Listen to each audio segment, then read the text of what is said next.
again and again. My bandit. Shake. American. Dachemakan. Follow me them.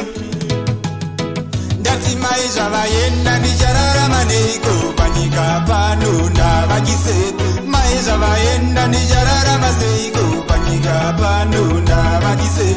Maisha vayenda nijarara maneko panika panunda vakise. Dati maisha vayenda nijarara maneko panika panunda vakise. Una matosu vanezuva inini ndinobata niniwo mudzimu. Ngainiringe wondinozivunza chi ini chandakatadza zvaita kuti nini ndigobatwa senhapu. Kudai muripo vangu amai rufundi madzongonyetse ahambozaru kunditorera vangu vandaida mai kwamuri koko ndati rest in peace. Mai zvavaenda ndichararama neiko panyika pano ndavakise. Mai zvavaenda ndichararama seiko panyika pano ndavakise. Mai zvavaenda ndichararama neiko panyika pano ndavakise. Ati mai zvavaenda ndichararama neiko panyika pano ndavakise.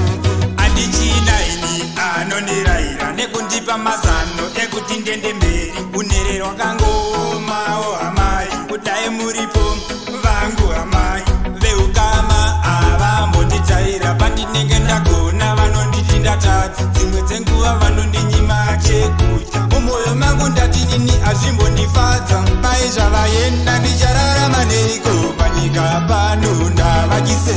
Mai zvavaenda ndichararama seiko panyika pano ndavakise. Mai zvavaenda ndichararama neiko panyika pano ndavakise. Ati mai zvavaenda ndichararama neiko panyika pano ndavakise. Una matosuva nezuva inini ndinobata neniwo mudzimu. Ngainiringewo ndinozvibvunza chi ini chandakatadza zvaita kuti nini ndigobatwa senhapu. Kudai muripo vangu amai rufundi madzongonyetse ahambozaru kunditorera vangu vandaida mai kwamuri koko ndati rest in peace. Mai zvavaenda ndichararama neiko panyika pano ndavakise. Mai zvavaenda ndichararama seiko panyika pano ndavakise. Mai zvavaenda ndichararama neiko panyika pano ndavakise. Ati mai zvavaenda ndichararama neiko panyika pano ndavakise.